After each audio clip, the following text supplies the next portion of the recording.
Good morning, everyone. Thank you all for being here on this very special day. We have very exciting news to share in honor of this very special day and on the one-year anniversary of our initial announcement on this Empowerment and Endowment Fund for MMIWG families. I'd like to start by welcoming Minister Nahanni Fontaine to bring her opening comments, and then we will have several different speakers, and we will close with some questions after.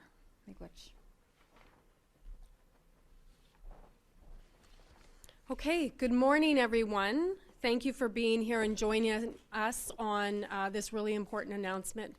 As Cora Morgan, our Special Advisor on Indigenous Women's Issues, noted, this is the one-year anniversary in which we established the MMIWG2S Empowerment and Healing Endowment Fund with an initial investment of $15 million in partnership with the Winnipeg Foundation.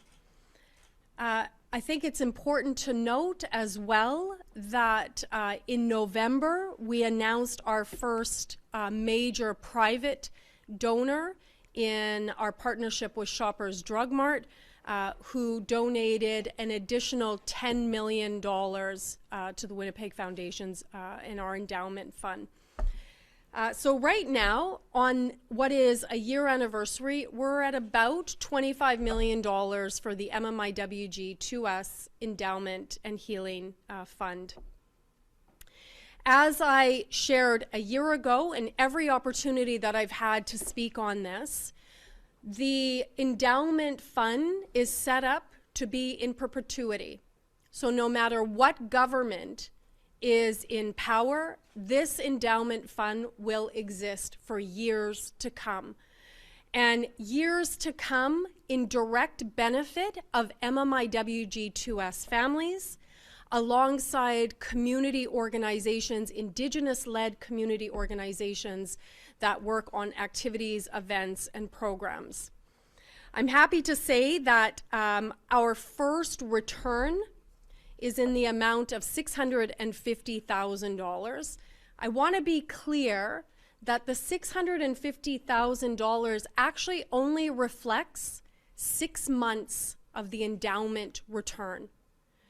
And so I think that folks can, from that, get a glimpse of the dollars that we're talking about, particularly as the endowment fund continues to increase. At some point, Cora Morgan and I have the goal of having that endowment fund reach $50 million. Should it reach $50 million, what we're looking at potentially in returns of upwards of $2 million every year. As I've shared before, the way that the endowment fund is constructed is that 60% of any and all returns every year will flow directly for the use of MMIWG2S family members, with 40% coming back into government to be able to support Indigenous-led organizations and the activities that they do in respect of MMIWG2S. So I'm proud to say that this year, our return for our community partners is $350,000. Behind me are our community partners. We've got Giganawenimaanaanig, we've got Infinity Women's Secretariat with MMF, we've got MKO, SCO, and Tunngasugit. There are our community partners. I'm pretty sure I butchered that name, I apologize. And also returning back to government is about $300,000 this year that will flow, as I said, to Indigenous-led organizations. Finally, I just want to say this. I think it's really, really important for Manitobans to know and to be proud of the fact that we are the only jurisdiction across Canada that has set up an MMIWG2S endowment fund to operate in perpetuity for families and communities. No other jurisdiction does this. And what that means is that MMIWG2S families across the country don't have the means to be able to access dollars that they might need it for. And some of the things that we're looking at that will be allowed for families to be able to access are search dollars if you need for gas or hotel or food. We're looking at MMIWG2S families being able to access tuition should they want to go to school. We're looking at MMIWG2S families being able to access for funeral costs or headstones. There's a variety and a wide range of things that will be allowed for MMIWG2S families to be able to access. And again, we are the only province that has something established that families will have that direct support. Miigwech. I'm very proud to introduce our next speaker. I'd like to introduce Sandra Delaronde, the Executive Director from Giganaway.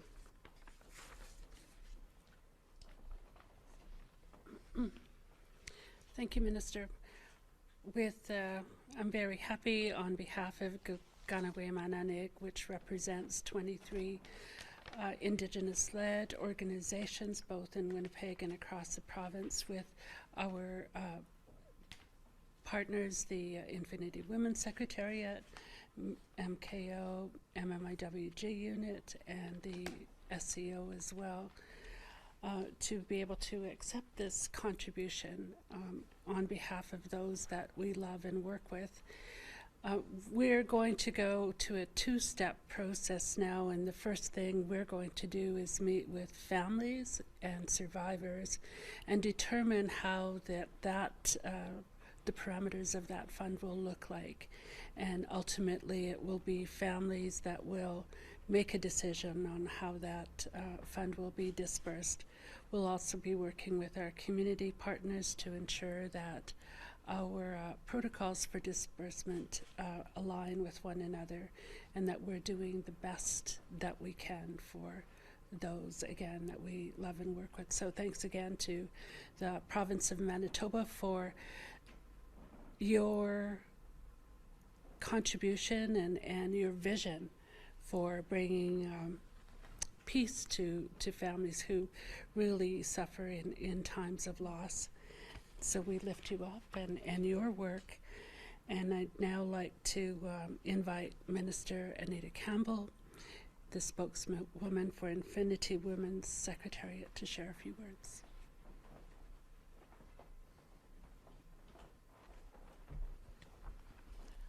Good morning. Thank you, Sandra. I want to acknowledge Minister Fontaine first for doing the amount of work, the great work that she's doing to uplift Indigenous women. This fund for us, being part of it, has been something that we've been wanting to do and have been doing work around MMIWG2S for several years now, and to be included and to receive this funding that is going to be strictly for the families. There is not going to be any other purpose for this fund that we're going to be getting. It's going to be strictly for families, not for any admin or any management or anything else like that. It's specifically 100% going to go to families.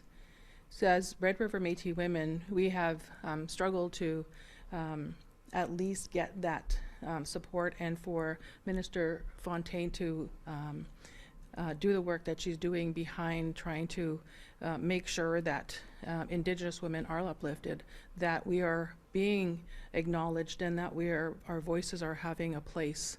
I want to actually also recognize the individuals behind us. This work has been ongoing for several years, and it's something that I think is going to bring a lot of supports and resources to the families that really need it.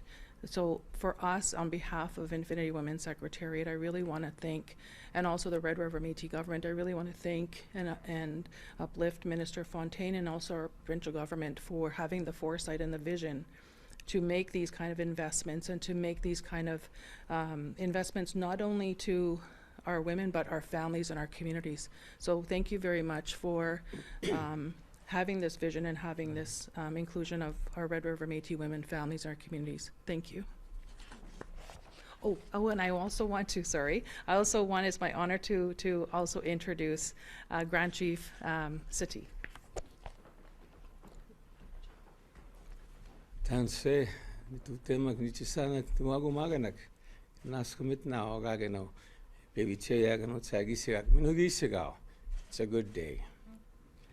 And first and foremost, on behalf of the MKO organization, I want to thank the province of Manitoba and most especially Minister Fontaine. Your work has made a difference in our communities and for our organization. I want to thank you for the close relationship that you have with us, and I know that what you do is very important, and I know that it will impact the lives of our people in our MKO territory. I celebrate this announcement because I know that it will impact our families in the north directly. There is so much healing that is needed for our families.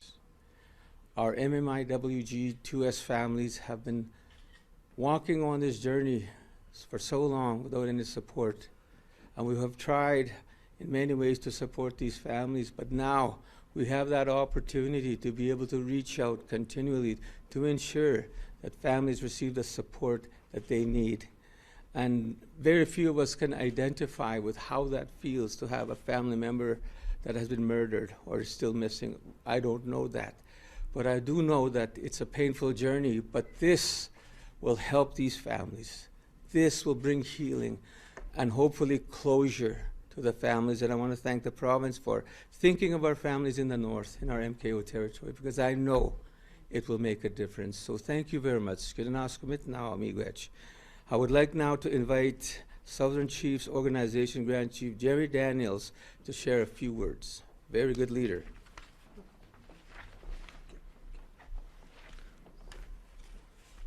Amatakiapi. Bonjour, Giganawenimaanaanig.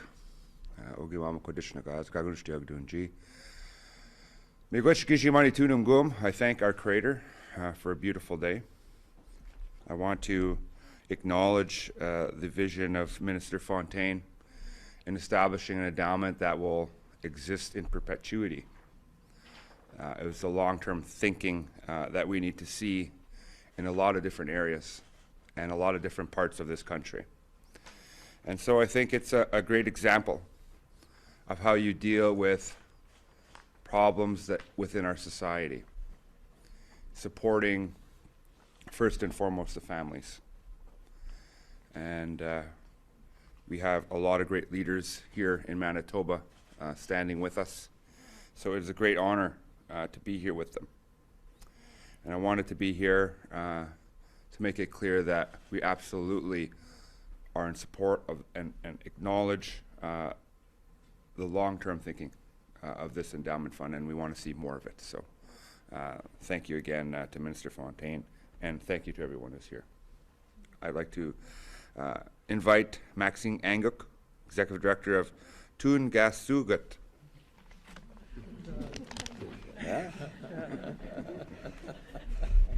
I gotta take lessons. Ublatsak. Good morning. My name is Maxine Anguk. I am honored to serve as the new Executive Director and founding member of Tunngasugit Inuit Resource Center, located here on Treaty 1 territory. Tunngasugit opened its doors of May 4, 2019 with a vision to create a welcoming, culturally grounded space for Inuit in Manitoba. As an organization founded by Inuit for Inuit, we are committed to supporting our community through connection, cultural programming, advocacy, and wraparound supports rooted in Inuit values. It is humbling to witness how far we've come, and I'm honored to take on this leadership role as we continue to grow and strengthen our work. We are truly honored to be a part of the MMIWG2S Plus Endowment Fund initiative. This partnership is deeply meaningful. It represents a commitment to justice, healing, and visibility for Inuit families and communities impacted by the crisis of MMIWG2S Plus.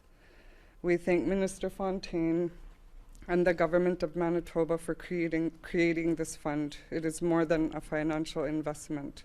It's an acknowledgement of the strength and resilience of our families. These funds offer hope and healing and will allow us to provide Inuit-specific support and culturally rooted programming that has been missing for far too long.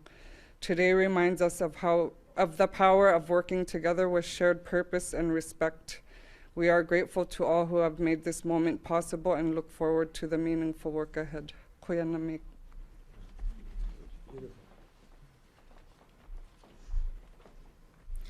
Miigwech to all of our speakers.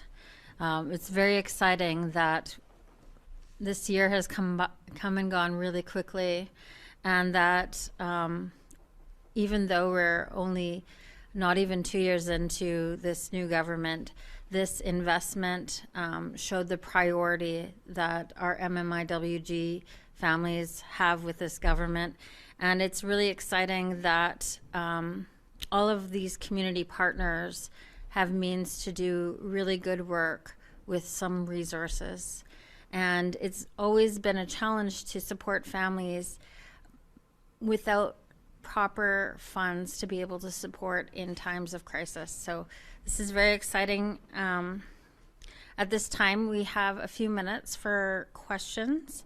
So please feel free. Yeah. Can you explain how the application process will work and when you can expect the first funds? Yeah, I think it's really important to reflect on what Sandra Delaronde noted. So again, we've got the parameters of what the dollars can be used for and what they can't be used for and who they can be used for as well. But it will be up to each of our community partners to decide what that application process looks like.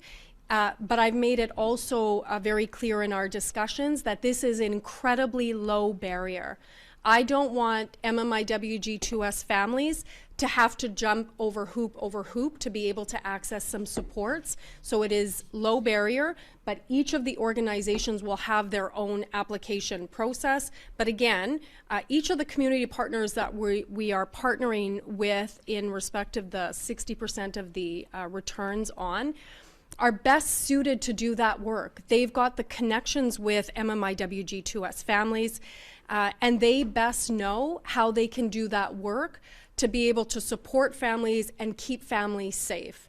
I also want to just note that was also reflected on, as part of this partnership, each of these 5 community organizations have agreed that the administration will all be in kind. And so as Minister Anita Campbell noted, 100% of the dollars that each of these 5 organizations receive will all flow to MMIWG2S. And so, you know, I want to acknowledge our community partners for taking on that in-kind donation as well. I guess how much money will go to each organization? Like how much would they have access to? Yeah, again, the total returns that are flowing to the community organizations are $350. We have those amounts. We can share them after with you. Also, I just want to reflect that after this year and when we get next year's return, which will be more, we will reevaluate what worked, what maybe needed a little bit more tweaking. So while this is what we're doing this year, and these are our community partners will still be our community partners, but we want to make sure that as more dollars flow in, that we're doing the best on behalf of MMIWG2S, and so we'll look at anything that we need to tweak. Sir, are you able to comment on what the government is going to do with its portion of the funds? Yep. Initiatives? Yeah, well, no, I don't know what they are right now, but folks that are Indigenous-led organizations can apply to access some of those dollars for community activities if they want, or a project. So for instance, I'll give a good example. I know that there are some communities that would like to have a monument in honor of their missing and murdered Indigenous loved ones. For instance, Sagin Anishinaabe First Nation has a monument in honor of our loved ones. Maybe there's going to be some applications for that and a request for dollars. It's going to, every year, it's going to be a wide range of activities and asks. But the important thing to note is that it is Indigenous-led organizations that will be able to access that 40% that will flow back to government.